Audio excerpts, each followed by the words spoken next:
Aqui não foi o Vasco que perdeu, e sim o Bahia que ganhou. Uma análise claramente tricolor e carnavalesca, inclusive, sobre o triunfo do Bahia para cima do Vasco, o segundo jogo fora de casa no Campeonato Brasileiro e o segundo triunfo em toda a temporada passada no Campeonato Brasileiro. O Bahia só conseguiu vencer 3 jogos e nessa temporada já tem 2 triunfos, 100% de aproveitamento em partidas fora de casa contra o Corinthians e contra o Vasco.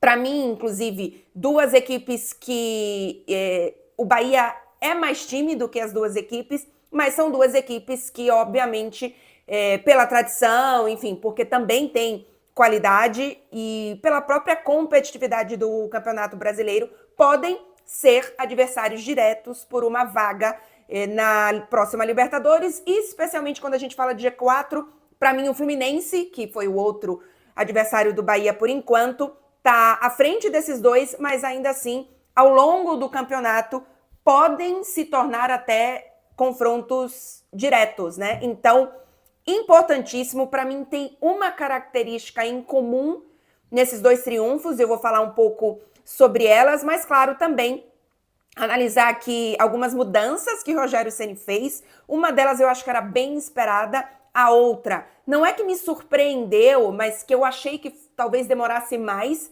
para o Rogério fazer e fez sentido pela partida, mas ainda assim de vez em quando a gente sente que a nossa velocidade de mudança, né, de ver uma mudança em termos de titularidade, até de substituição, é mais rápida do que a do treinador, e isso é natural, mas não foi o que aconteceu. E então acho que vale a gente falar também por aqui. Vou pedir para você deixar o like, porque obviamente você que está aqui deve estar feliz com o triunfo do Bahia. Comentários, confere se você está inscrito no canal para não perder outros vídeos como esse, também sobre futebol europeu. Toda semana também respondo perguntas de vocês. Tem vídeo de ontem respondendo muitas perguntas, inclusive sobre o Bahia também. Se você ainda não assistiu, corre lá. Deixa o hype também. Com certeza um início de carnaval, especialmente para quem está em Salvador. O carnaval já começou, né? Vamos falar a verdade. Mas deixa o hype também para me deixar um pouquinho mais feliz, porque eu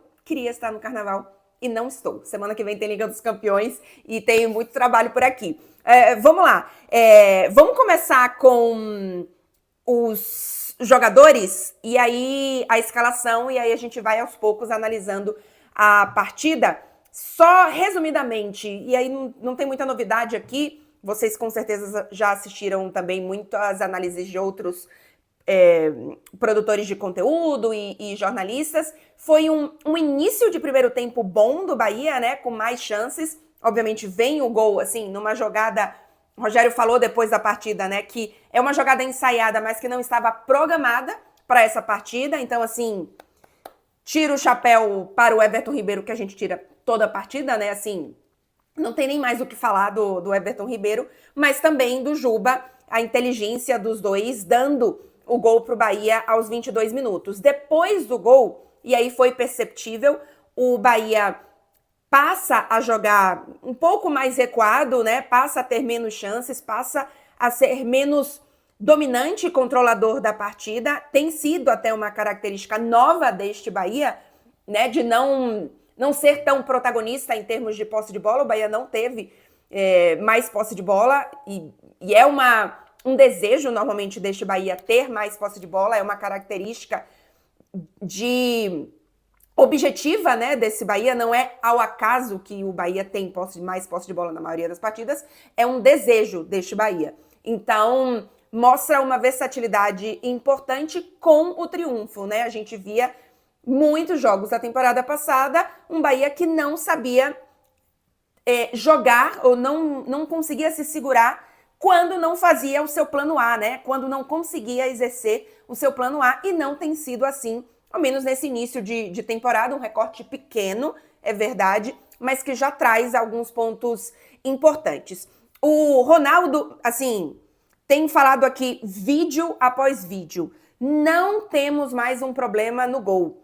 Queríamos um outro nome, um cara que a gente pense como goleiro do projeto? Sim, mas neste momento o gol não é um problema. Ronaldo, a cada partida que passa, mostra mais confiança e mostra que merece sim que a gente dê esse voto de confiança para ele ser o nosso goleiro titular. Não tenho ainda uma opinião formada sobre isso, no sentido de que não precisamos mais de um goleiro para o projeto. Ainda acho que precisamos de um goleiro para o projeto. Mas neste momento, o problema, entre aspas, está resolvido, tá? Então, inclusive, quero a opinião de vocês sobre esse momento do Ronaldo. E aí a gente teve a mudança na lateral direita, que foi a entrada do Roman Gomes. Eu falei no vídeo passado, e até no vídeo também que eu fiz no Instagram, que eu achava que ele ia ganhar essa titularidade. Talvez, num recorte maior, essa titularidade demore um pouco mais de vir, mas para a partida em especial fazia muito sentido ele ser titular, e o Rogério Ceni percebeu isso, enfim, o staff percebeu isso, e ele foi titular. Ele foi um jogador que no primeiro tempo sofreu muito, porque assim, o reserva dele, a outra opção seria Gilberto, que a gente tem uma memória recente do último jogo muito ruim. Então eu não desejei que Gilberto tivesse sido titular. Mas no primeiro tempo, eu fiquei com aquele sentimento de caramba, não é possível. Eu tinha tanta expectativa, mas o primeiro tempo foi muito ruim. Será que sofreremos com essa lateral? Será que o Roman Gomes não tá pronto? Será que ele não vai dar conta? Mas no segundo tempo, as coisas melhoram bastante para ele. Ele começa a ganhar um pouco mais, fazer mais diferença em campo. Acho que no primeiro tempo também falta companhia, falta ajuda para ele, né? A marcação, muitas vezes ele tá ali sozinho, não tem alguém na sobra, alguém para encostar, e isso pesa muito. O Andrés Gomes faz um primeiro tempo, assim, infernal, assim, muitos momentos, eu até coloquei isso no Twitter, a bola não entrou, na verdade nem que a bola não entrou, né? A gente não sofreu um gol do Vasco, assim, sabe, Nossa Senhora do azeite de dendê que ajudou isso aí. É verdade que o Vasco, depois eu vou trazer aqui as finalizações, finalizou muito mais que o Bahia, mas teve poucas finalizações perigosas, né? Isso é verdade. Mas a quantidade de vezes que essa bola passou para lá e para cá, cruzou para lá e para cá, na frente do nosso gol, isso aconteceu muito. Então, assim, teve um pouquinho mais de sorte do que juízo nesse sentido, mas triunfos também são feitos dessa forma, né? Então, importante que no segundo tempo o Roman Gomes melhorou essa marcação. É verdade que o Andrés Gomes também fisicamente deve ter cansado um pouco, e essa dominância dele, do Andrés Gomes no caso, diminui, e o Roman Gomes aí sim começa. Eu acho que também tem um ponto de você entender como é que o jogador, né, o seu adversário, tá funcionando, como é que ele tá atuando, e aí tem um ajuste não só tático, porque eu acho que o Rogério faz mudanças para que o Roman Gomes não fique tão sozinho nessa marcação, mas também do próprio Roman Gomes de se adaptar ali ao adversário. A dupla de zaga com Canu e Ramos Mingo, a partida era ruim do Canu quando ele é substituído, né, por conta de uma lesão, e pelo que eu tô vendo, a lesão dele parece mais séria do que a do DVD, que não jogou porque sentiu uma lesão muscular. Mas assim, achei que o Gabriel Xavier entrou bem. Não achei que foi uma partida ruim dele, ao contrário. Não fico desesperada da gente ter para os próximos jogos uma dupla de zaga com Ramos Mingo e Gabriel Xavier. O problema é que a gente não tem reserva para isso, né?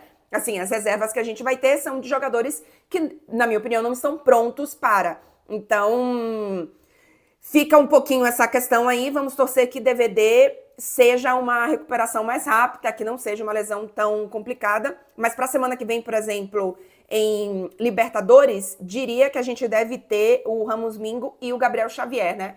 Então, que nada aconteça com eles, porque não tem substituto.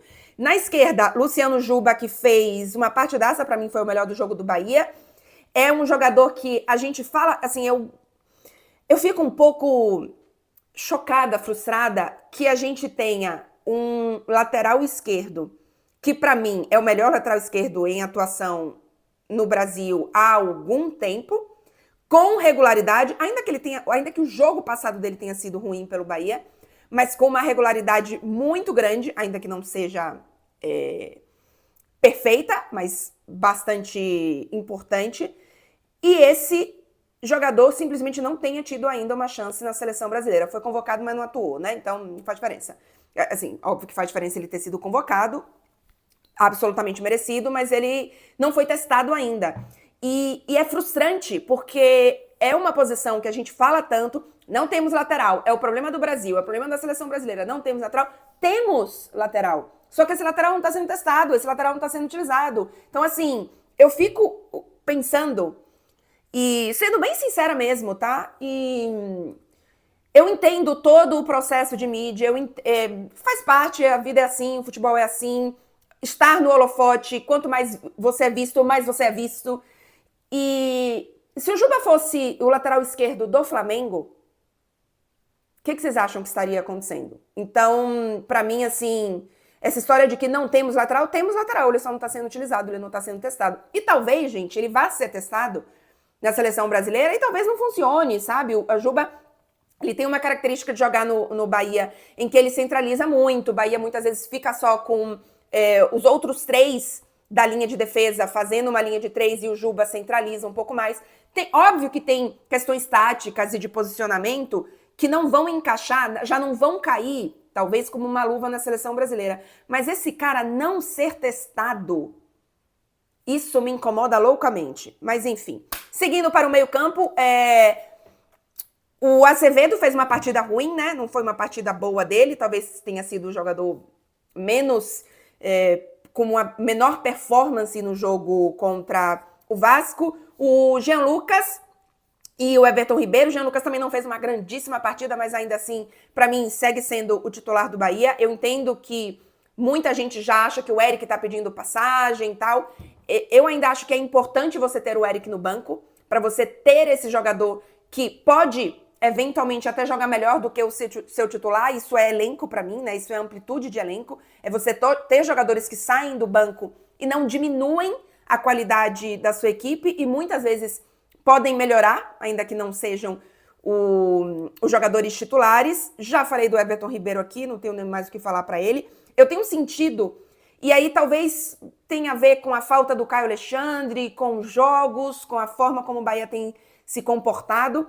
O meio de campo do Bahia sempre foi a alma desse time, né? Sempre foi meio que tudo construído ao redor desse meio campo. Porque era o setor mais dominante, o setor que controlava os jogos do Bahia.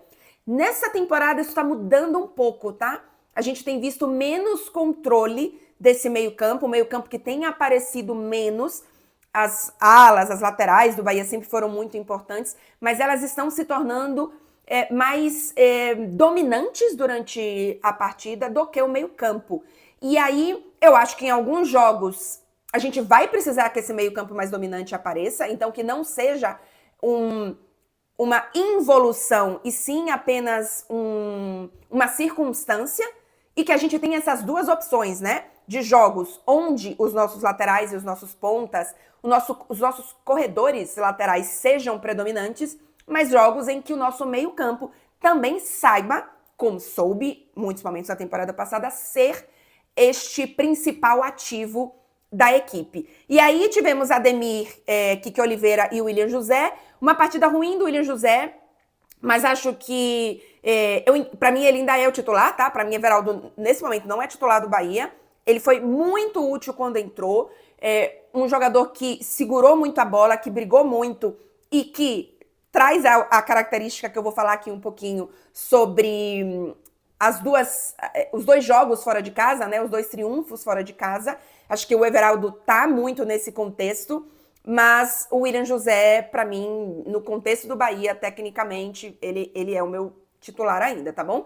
E para falar sobre o Kiki Oliveira, o Rogério Ceni falou que ele é um exemplo para os outros jogadores, né? E aí é o exemplo dessa característica que a gente já vem falando. Eu falei isso no meu último vídeo no Instagram, inclusive, e também aqui no último Claramente Tricolor, que é essa característica guerreira de cancha, de garra em campo, que, repito, eu não gosto da palavra raça, porque parece que raça resolve todos os problemas de qualquer equipe, mas que faltava ao Bahia. faltava essa... E aí eu falei muito no vídeo passado sobre trapaça, mas eu não gosto da trapaça, tá? No futebol, e se vocês quiserem entender um pouco mais, tem no vídeo passado. Mas traz uma malícia, uma temperatura mais quente pro jogo, sabe? Aquela história de que muitas vezes o Bahia era uma equipe muito boazinha. E eu acho que o Kiko Oliveira traz essa característica de mais malícia em campo, e eu espero que nunca vá para o lado mais da trapaça, mas dessa garra, sabe? Dessa sensação de que vou lutar por todas as bolas até os 100 minutos, né? Porque futebol agora até não tem mais 90 minutos. E vai ser, assim, primordial para o triunfo. Acho que o Kiko Oliveira foi assim, o Román Gomes tem essa característica também. É um Bahia mais sul-americano, né? Um Bahia mais de Libertadores, no sentido do nosso imaginário, do que é uma equipe, nesse sentido, mais guerreira. E acho que essa é uma característica que faltava no Bahia do ano passado e pode ser, junto com essa amplitude de elenco, né? Esse elenco mais interessante, pode ser esse clique que faça o Bahia fazer uma temporada com não só objetivos, né?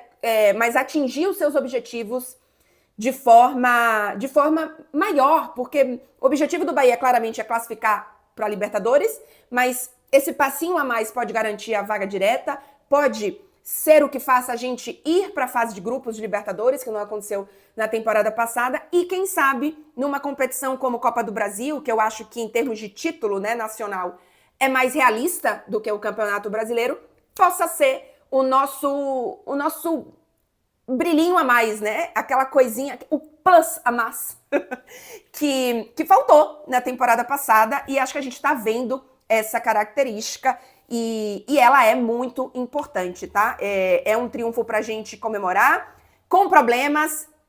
Não falei tanto deles aqui, mas sim, tivemos. Não é porque teve esse triunfo que não teve problema. O segundo tempo do Bahia é complicado. Repito, assim, se o Vasco tivesse tido um pouco mais de finesse no último terço, no último passe, não sei o quanto que o Bahia teria saído com esse triunfo, tá? Então, sim, tem problemas, mas neste momento quero salientar, quero dar esse highlight, esse holofote para essa característica que eu acho que pode ser realmente muito importante pro Bahia de 2026. O Bahia volta a jogar no final de semana Campeonato Baiano. Eu nem tenho assistido, gente. Para mim não deveria ir ninguém de time principal, sinceramente. Não acho mesmo que deveria. E aí a gente tem na semana que vem Libertadores. O jogo é na quarta-feira, se eu não me engano, não é isso mesmo? O jogo é no dia 18, às 7 horas da noite aqui. Não, é 7 horas. Não, é 7 horas da noite. Esse horário aqui tá no Brasil. 7, 8, 9, 10, 11. Às 11 horas da noite aqui, acho que é isso. E se for, facilita bastante. Na quarta, eu vou assistir a partida, 18, deixa eu só ver se é quarta-feira. É quarta-feira. A gente deve ter claramente tricolor ou na quinta ou na sexta, tá? Depende do resultado do jogo e também da minha semana, porque semana que vem é semana de Liga dos Campeões. Então vai ter vídeo aqui em pleno carnaval, mas para falar mais de PSG e de Liga dos Campeões. Estarei em Mônaco, domingo tô indo para Mônaco. Meu carnaval domingo, segunda e terça, carnaval oficial, será em Mônaco. Infelizmente não será com a timbalada. Estou carnavalesca hoje, a camisa é em homenagem ao carnaval.